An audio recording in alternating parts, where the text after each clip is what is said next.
여러분 안녕하십니까? 문재인 대통령과 윤석열 당선인이 만난 지 사흘 만에 청와대와 인수위원회가 다시 한번 정면 충돌했습니다. 인수위가 대우조선해양 사장 선임에 대해 모렴치한 알박기라고 거칠게 비난했고, 청와대는 알지도 못하는 인사라면서 정면으로 반박한 건데요. 먼저 조명아 기자가 인수위원회의 주장부터 전해드리겠습니다. 지난 28일 대우조선해양은 주주총회를 열고 박두선 전 조선소장을 대표이사로 선임했습니다. 이를 두고 대통령직 인수위원회는 임기 말 알박기 인사라고 거세게 비난했습니다. 대우조선해양은 산업은행이 절반 넘는 지분을 보유한 사실상의 공기업인데, 박두선 사장은 문재인 대통령의 동생 제익 씨와 한국해양대 동창이라며 청와대의 인사 관련 의혹을 제기했습니다. 사실상 임명권자가 따로 있는 것 아니냐는 합리적 의심을 자초한 비상식적이고 모렴치한 처사입니다. 그러면서 감사원 조사까지 요구하겠다고 압박했습니다. 대통령과의 그런 연관성, 이런 오비 일학을 피하기 위해서라도 감사 대상이 되는 것이 안 되는 것인지 면밀히 조사해달라고 지금 요청을 해드리는 상황입니다. 윤석열 당선인은 기자들의 질문에 구체적 언급을 피했습니다. 혹시 대우조선해양이 지금 임기 말의 인사 때문에 알박기라는 비판이 있는데 어떻게 보시는지 한 말씀만 좀. 그걸 제가 언급하는 게 적절하겠습니까? 그러나 윤 당선인의 측근들과 인수위가 현 정부의 임기 말 인사에 대해 계속 불만을 제기해온 점을 미뤄 이번 대우조선 관련 기자회견도 윤 당선인의 의중이 반영된 게 아니냐는 관측이 나오고 있습니다. 국민의힘은 김정숙 여사의 옷값 특수활동비 사용 의혹도 거듭 제기했습니다. 옷값의 특수활동비 전용 의혹은 안타깝고 민망합니다. 부인을 둘러싼 구구한 억측을 모두 끊어주실 것을 요청합니다. 이준석 대표도 박근혜 정부 시절 특활비 문제로 많은 사람들이 법적 책임을 졌다며 의혹 제기에 청와대가 성실하게 답할 의무가 있다고 공세를 폈습니다. MBC 뉴스 조명아입니다. 배달 노동자가 사고로 숨지는 일이 또 일어났습니다. 홀로 두 자녀를 키우며 전기 자전거를 타고 배달을 하던 40대 여성이 화물차에 치여 목숨을 잃었습니다. 사고 막겠다, 대책을 마련하겠다고 하는데 같은 비극이 멈추지 않고 있습니다. 김상훈 기자가 취재했습니다. 서울 고속터미널 근처의 교차로, 도로 한복판에 경찰차가 서 있고 그 옆엔 부서진 전기 자전거가 넘어져 있습니다. 어제 낮 12시 반쯤 전기 자전거를 타고 교차로를 지나던 49세 여성이 5톤 화물차에 치여 목숨을 잃었습니다. 이 여성은 배달 플랫폼에 가입한 배달 노동자로 점심 주문을 받고 음식을 배달하던 중이었습니다. 하얀 선을 덮어놓고 경찰들 와 있고 그 박은 화물차는 저쪽에 서 있었고 5톤 차더라고. 피해자는 두 자녀를 홀로 키우며 생활비를 벌기 위해 올해 초 배달 일을 시작한 것으로 전해졌습니다. 처음엔 하루에 7만 걸음 이상씩 걸으며 골목 곳곳으로 배달을 다녔습니다. 매일 녹초가 되도록 일을 하다가 이달 초 전기 자전거를 마련해 배달에 나섰지만 한 달도 안 돼 참변을 당한 겁니다. 사고 장소 앞 인도에는 이렇게 고인을 추모하는 화환이 놓였습니다. 동료 노동자의 사고를 아파하는 라이더들이 잇따라 현장을 찾았습니다. 저희 라이더가 최근 3주 전에도 비슷한 사고가 있었거든요. 근데 이제 이런 안전사고가 계속 일어나는 것도 좀 마음이 좀 아프고요. 피해자는 배달 의무 시간 등을 채우지 못해 산재보험에 가입하지 못했고 플랫폼 업체의 정책 때문에 운송보험 적용도 받지 못합니다. 유가족들은 코로나 여파로 장례식장도 오늘에서야 구해 내일부터 장례 절차에 들어가는 것으로 알려졌습니다. 배달 노동자의 교통사고 사망은 이달만 4번째. 작년 한 해 산업재해 때문에 숨진 것으로 집계된 배달 노동자는 18명으로 5년 사이 9배 늘어났습니다. 하지만 이번 피해자처럼 산재보험이 없는 노동자는 통계에서 제외되기 때문에 배달 노조는 실제 피해자 규모는 훨씬 클 것으로 추산하고 있습니다. MBC 뉴스 김상훈입니다.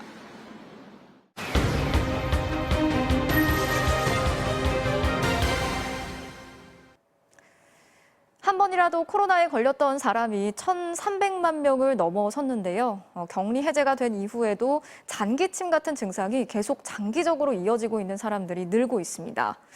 이제 몇 달 뒤면 이런 환자들이 한꺼번에 쏟아질 텐데 아직까지 국내에는 진단 기준조차 없다고 합니다.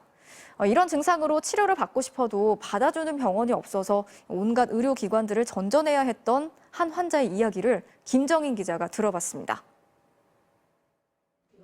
3주 전 코로나에 확진된 30대 여성. 격리가 풀린 뒤에도 찌르는 듯한 가슴 통증과 기침이 이어져 동네 병원을 찾았습니다. 최근에 가슴이 점점 더 아파요. 날 때는 한 번 나면 되게 발작적으로. 의사는 바이러스성 폐렴 진단을 했지만 약 처방은 해주지 않았습니다. 코로나 전담 치료병원이 아니라 치료제가 없다는 것이었습니다. 코로나로 인한 바이러스성 환자들은 해지가 됐건 어쨌건 일반 병원에서 약 처방이 안 된다. 보건소에 전화를 걸어 코로나 지정 병원을 찾아갔지만 병원 측은 진료를 거부했습니다. 호흡곤란 증상을 호소했지만 대면 진료는 예약을 하고 와야 한다며 승강이 끝에 경찰까지 불렀습니다. 저는 확진자 치료 그걸 오해를 해가지고 가라간 거예요. 저희는 보다시피 그 진료를 할 수가 없어요. 결국 119에 도움을 요청한 이 여성은 구급차 안에서 대기하다 1시간 반 거리의 병원까지 가서야 진통제와 항생제를 받을 수 있었습니다. 병원을 전전한 지 9시간 반 만이었습니다. 롱코비드는 바이러스에 대한 과잉 면역 반응이나 바이러스로 인한 염증 반응이 원인으로 추정되는데 미국 질병관리센터는 기침과 가슴 통증, 호흡곤란 등 18가지 증상으로 분류하고 있습니다. 국내에서도 완치 1년 뒤까지 증상을 경험한 사람이 87%에 달하는 것으로 나타났습니다.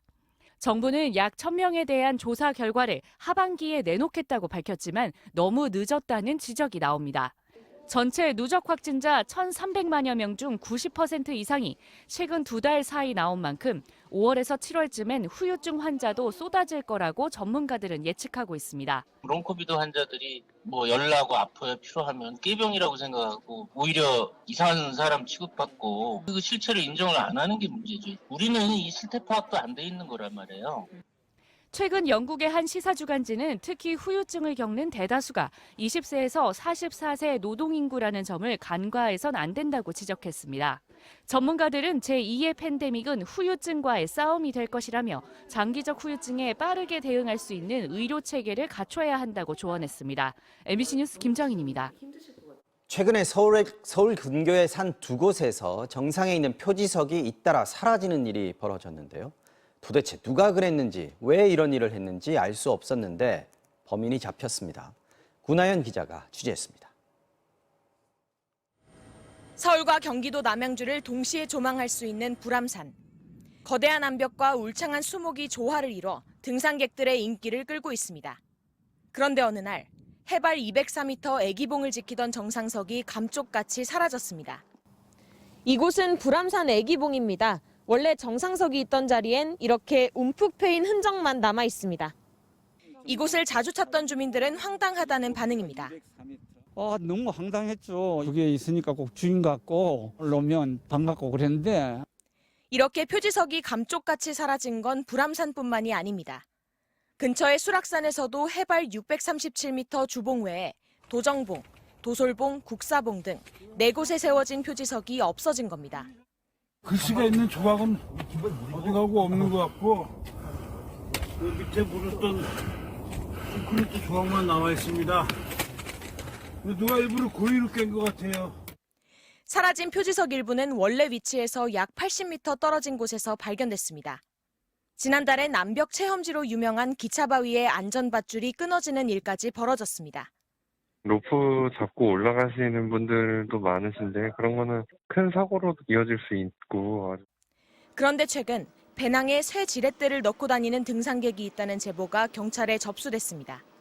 불암산 인근 아파트 CCTV를 조사하던 경찰은 가방을 메고 하산하던 남성을 용의자로 붙잡아 조사했습니다. 범행을 인정한 이 남성은 아르바이트로 쌓인 스트레스를 풀기 위해 산에 자주 오른다는 20대 대학생이었습니다. 이 남성은 불행한 자신과 달리 행복해하는 등산객들을 보고 화가 났다며 정상 표지석을 없애면 그들도 기분이 안 좋아질 거란 생각이 들었다고 진술한 것으로 알려졌습니다. MBC 뉴스 구나연입니다. 반영구 문신 등을 포함해서 우리나라에서 문신을 경험해본 사람이 1,000만 명이 넘는다고 합니다. 하지만 지난 30년 동안 의사 자격이 없는 사람이 문신을 시술하다 적발이 되면 무면허 의료행위로 처벌을 받아왔죠. 그래서 법이 시대를 못 따라간다 이런 논란이 끊이지 않았는데 헌법재판소가 여전히 이 법이 합헌이라고 결정하면서 법 제도는 국회가 고칠 일이라고 공을 넘겼습니다. 정상빈 기자가 취재했습니다.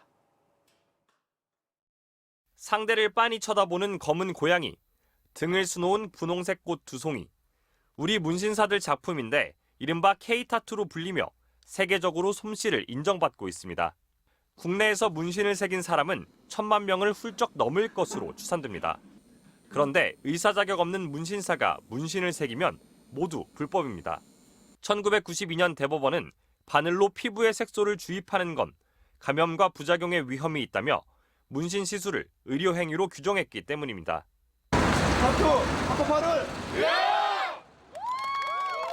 문신사들은 직업 선택의 자유를 침해당했다며 반발해왔지만 지난 2007년 헌재는 처벌이 합헌이라고 결정했습니다. 15년이 지난 뒤 헌재가 다시 검토했지만 결과는 바뀌지 않았습니다. 여전히 부작용의 위험이 있어 의사가 하는 게 안전하다는 이유입니다. 다만 9명 중 4명의 재판관은 문신에 대한 사회적 인식이 바뀌었고 수요 역시 늘어난 만큼 새로운 관점에서 판단할 필요가 있다며 반대 의견을 냈지만 위헌 결정에 필요한 6명에는 못 미쳤습니다. 문신사들은 문신이 의료 행위라는 이상한 나라라며 강하게 반발했습니다. 30년 전 판결로 저희가 범법자가 되지 않았습니까? 저희 세금 내고 싶습니다. 더 낼 수 있습니다. 헌재는 별도의 문신사 자격제도 등 대안을 도입하는 건 법을 만드는 국회의 일이라며 공을 국회에 넘겼습니다. 의사가 아닌 문신사의 문신 시술을 합법화하는 법안은 지난 20대 국회에서도 발의됐지만 임기 만료로 폐기됐습니다. 21대 국회 들어 다시 6개의 법안이 발의돼 현재 상임위원회에 계류돼 있습니다. MBC 뉴스 정상빈입니다.